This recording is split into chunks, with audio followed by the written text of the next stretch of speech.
certain, or just probable, I that think there's no protective shield around this reactor which appears to have melted down?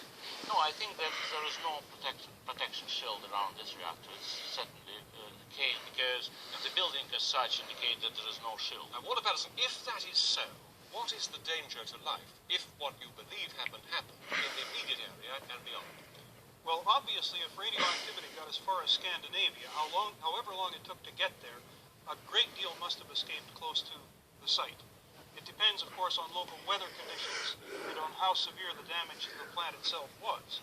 But there must have been some considerable amount of radioactivity dumped into the surrounding area, to the town of Chernobyl itself, which I gather has a population of maybe 50,000 people. It seems as though it may have been fortunate that the prevailing wind appears to have been in the northerly direction, northbound, rather than to the south in the direction of Kiev. I don't know what the meteorological conditions were at the time. But would there be any danger, for example, to places like Moscow, 300 miles away to the northeast? I think that the danger begins to get very much less serious there. But the corollary is that it is not only an immediate danger to the people who are there when the radioactive plume passes over, but that plume may deposit radioactivity on the ground, which will then continue to be a hazard for the people who stay in the area. This may present the Soviet authorities with a massive evacuation problem. Joyce Medvedev, would you guess that they are now evacuating at least the people of that town itself?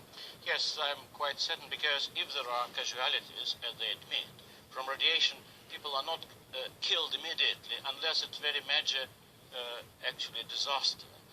So if there are casualties just now and admitted, it means that thousands of more people had got radiation from isotopes and radioactive materials and must be evacuated very quickly.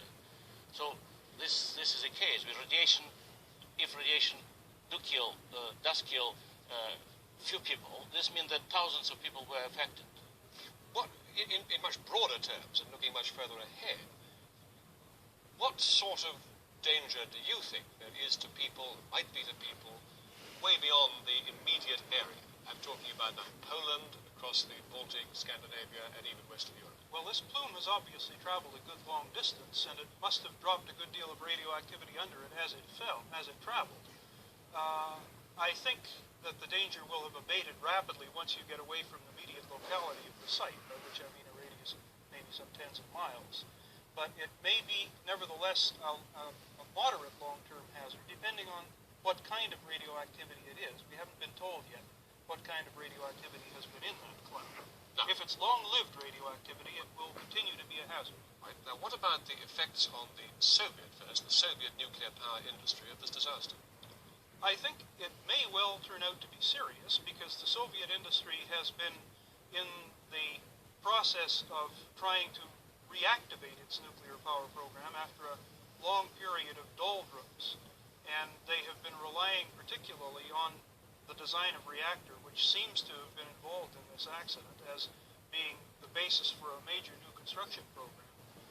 They will obviously have to think hard as to whether they can continue with such a program, given that this has now become public knowledge in the Soviet Union, and given the immediate local consequences and the national awareness of the problem that's been created. Dr. Medvedev, briefly, how much of a blow to Mr. Gorbachev and his plans for the Soviet nuclear industry?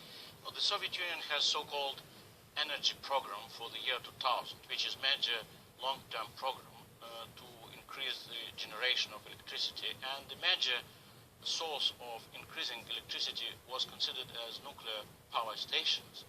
So it was an attempt to increase nuclear power station capacities at least by a factor of 6. And finally, and most very importantly as well, Walter Patterson, could this happen here? If the reactor which has had the accident in Chernobyl was one of the pressurized water reactors at Chernobyl, even that is not yet certain.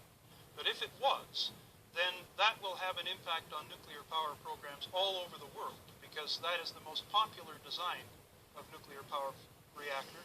It is the design that the UK government wants to start building in Britain at Sizewell B, followed by perhaps another half a dozen plants of the same type. But it would have a containment building around it at Sizewell. It would have a containment building, but the fact remains that if you can have that kind of accident, even the economic consequences can be crippling, to say nothing of the health hazard. Walter Patterson, Joyce Medvedev, thank you very much for joining us. Olivia. And if there's any more news discuss Soviet nuclear accident, we will bring it to you during the program.